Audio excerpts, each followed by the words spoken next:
I'm going back to the 7th of December 2024. Top Rank had a double header card with 2 rematches.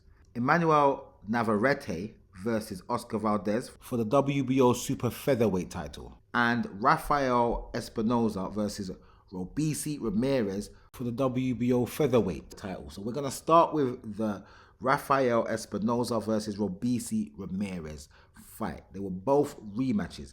These two first fought last December 2023. Robeisy Ramirez is the guy who beat Shakur Stevenson at the Olympics 2016. That was the gold medal match, and Robeisy Ramirez won. He got the gold medal. Since then, he turned pro and then worked his way up. He actually lost his first pro fight, but then came back to work his way up the featherweight rankings to get to this fight with Rafael Espinoza.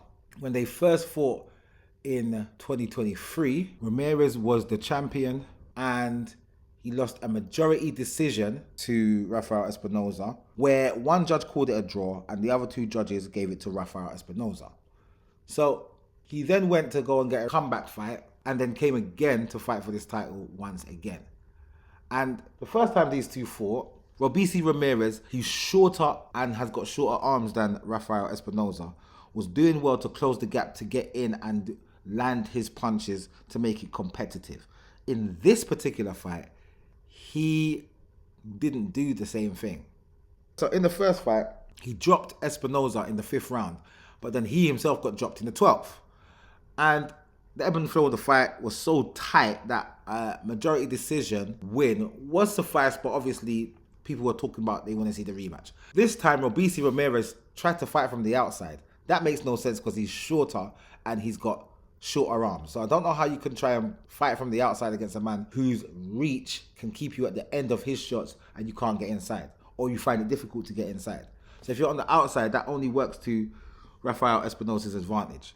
And so said, so done. But the way the fight ended 12 seconds into the 6th round, it's like Rafael Espinoza caught Robeisy on the eye with a punch that kind of grazed his eye. It looked like it grazed his eye. But as soon as that happened, Robeisy Ramirez just said, no, I don't want to do it no more. He held his hand up and said, no, no more, no mas. This was a no mas situation. I couldn't believe it. I could not believe it. And when they went into the corner to look at his eye, there was nothing particularly wrong with his eye from the outside. Now, if there's anything wrong with his eye internally, I'm not sure. But that was not enough for me to say that that fight merited being ended at that point. But it did end at that point. So Rafael Espinoza is Robeisy Ramirez's Achilles heel. He's a thorn in his side. He retains his belt and he marches on. These are the type of fights I really like because it's no nonsense. These guys get to it and they get it done. These type of weight classes usually have very exciting back and forth fights, and these two's first fight was very much that, entertaining back and forth to and fro. But this fight didn't have that type of aesthetic because Robeisy came in there looking to do something different and it didn't work out for him. So it turned out to be quite a dull fight with a very anticlimax type ending. So Rafael Espinoza won again, which I thought he would, and now he goes on to bigger and better things. Does he go on to unify? I don't know. He's with Top Rank, and you got Angelo Leo, who's with PBC as far as I know. Nick Bull is with Frank Warren and Queensberry, and Brandon Figueroa, I'm not sure who he's with, but last time I checked, he was either with the PBC or with Top Rank. I can't remember. Let me not even speculate. I'll have to go and look into where Brandon Figueroa is in terms of his promotional company. But I know he's definitely got a promotional company, whether it be Golden Boy, Top Rank, or PBC. It's one of those 3. I'm going to go and look into that more. But I'm not sure if Rafael Espinoza wants to unify or if Bruce Shushu Carrington is going to go and push for his title shot.